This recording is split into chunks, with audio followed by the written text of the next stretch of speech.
এই এদিকে আয়। এই তোকে কি এখানে আরাম করার জন্য টাকা দেওয়া হয়? কেন স্যার, কি হয়েছে? আমি তোকে কতদিন করে বলেছি আমি যেখানে গাড়ি পার্কিং করব সেখানে যেন অন্য কেউ পার্কিং না করে। স্যার, আমি ওনাকে অনেক মানা করেছিলাম, তারপরও উনি ওখানে পার্কিং করেছে। তাহলে আমি কি করব বলেন স্যার? আচ্ছা এসব বাদ দে, যা গিয়ে ওই গাড়িটা সরা। আচ্ছা ঠিক আছে স্যার। কাজ কাম তো কিছু করে না, শুধু হারামেটা আঁকিতে চলে আসে। স্যার, আপনি কিভাবে কি বলেন? আর একবার বলেন প্লিজ। আরে আমি ওইটাই বলেছি, তুই যেটা শুনেছিস, তাহলে আবার জিজ্ঞাসা করছিস কেন? আমার চাকরির বেতন কি তুই দিস আমাকে? এই তুই আমার সাথে কিভাবে কথা বলছিস? তোর মধ্যে কি ভদ্রতা বলতে কিছু আছে? যেইভাবে তুই কথা বলছিস আমিও সেইভাবে কথা বলি তোর সাথে। বুঝতে পেরেছি, তুই এভাবে কথা শুনবি না। দাঁড়া, আমি তোর নামে এক্ষুনি কমপ্লেন করছি, দাঁড়া। আমি যেই কোম্পানিতে কাজ করি সেই কোম্পানি কি তোর বাপের? তুই একটু থাম, তোকে চাকরি থেকে আমি এক্ষুনি বের করে দিচ্ছি। প্রথমে শুরু কে করেছে? তুই করেছিস। তুই যেভাবে শুরু করেছিস আমিও সেভাবে শুরু করেছি। আমি এখনো কিছুই শুরু করিনি, তুই জানিস না আমি কে আর আমি কি করতে পারি। এই কথা তোর নয়, এই কথা তোর টাকার। আর তোর টাকার অনেক অহংকার, তাই না? জীবনে একটু টাকা বানিয়ে ফেলেছিস, তাই বলে মানুষকে মানুষ বলে মনে করিস না? আমি কেন শুধু শুধু এই 2 টাকার মানুষের মুখে লেগে আমার নিজের সম্মান নষ্ট করছি? এবার থেকে তুই দেখ, ওইখানে আমি তোর গাড়ি কখনোই পার্কিং করতে দেবো না।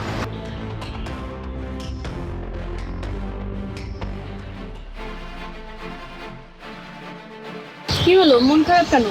অফিসে কিছু হয়েছে নাকি? না, কিছু হয়নি। তোমার কাজ কাম ঠিকঠাক মতো চলছে তো?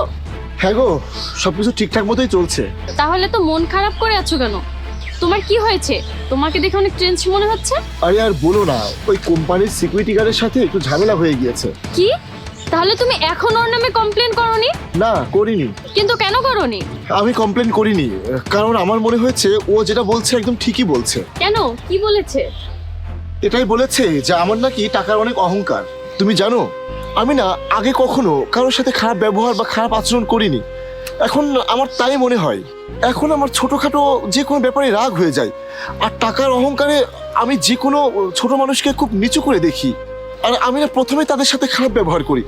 আমার না এখন ভিতরে ভিতরে কেমন যেন গিল্টি ফিল হচ্ছে। দেখো, তোমার যদি গিলটি ফিল হয় তাহলে ওনার কাছ থেকে সকালে গিয়ে মাফ চেয়ে নেবে। আর মাফ চাইলে কেউ কখনো কারো কাছে ছোট হয়ে যায় না, বরং বড়ই হয়। আচ্ছা ঠিক আছে, এখন এসব টেনশন বাদ দাও, সকালে গিয়ে ওনার কাছ থেকে মাফ চেয়ে নেবে। ঠিক আছে, চলো তাহলে। হ্যাঁ স্যার, আপনি ওইখানেই পার্কিং করুন। শোনো, কালকে যা হয়েছে সেজন্য আমি আন্তরিকভাবে দুঃখিত। আসলে ওইভাবে কথা বলা তোমার সাথে আমার উচিত হয়নি। স্যার, আমাকেও ক্ষমা করে দিবেন, আমারও আপনার সাথে ওইভাবে কথা বলা ঠিক হয়নি। আসলে স্যার হয়েছে কি, কালকে আমার মায়ের শরীরটা অনেক খারাপ ছিল, এই জন্য আমি আপনার সঙ্গে খারাপ ব্যবহার করে ফেলেছি। যদি পারেন প্লিজ আমাকে ক্ষমা করে দিবেন। ও আচ্ছা, এমন কোনো ব্যাপার যখন ছিল তাহলে তো তুমি আমাকে বলতে পারতে, আমি তো তোমাকে একটু সাহায্য করতে পারতাম। আচ্ছা যাই হোক, তা তোমার মা এখন কেমন আছে? জি স্যার, আলহামদুলিল্লাহ এখন অনেকটা ভালো আছে। শোনো, ভবিষ্যতে যদি এরকম কোনো সমস্যা হয় তাহলে তুমি আমাকে নির্দ্বিধায় জানাবে। আমার যতটুকু সম্ভব আমি তোমাকে সাহায্য করব। ঠিক আছে স্যার, আর আপনি এখন থেকে প্রত্যেকদিন যেখানে পার্কিং করেন ওখানেই পার্কিং করবেন।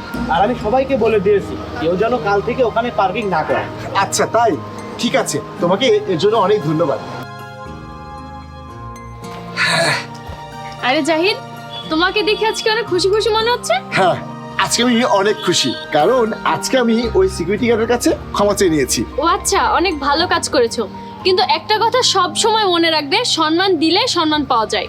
আর টাকা তো হাতের ময়লা, সব সময় যাওয়া আসাই করে। আর টাকার থেকে মানুষের দায়িত্বটা অনেক বেশি।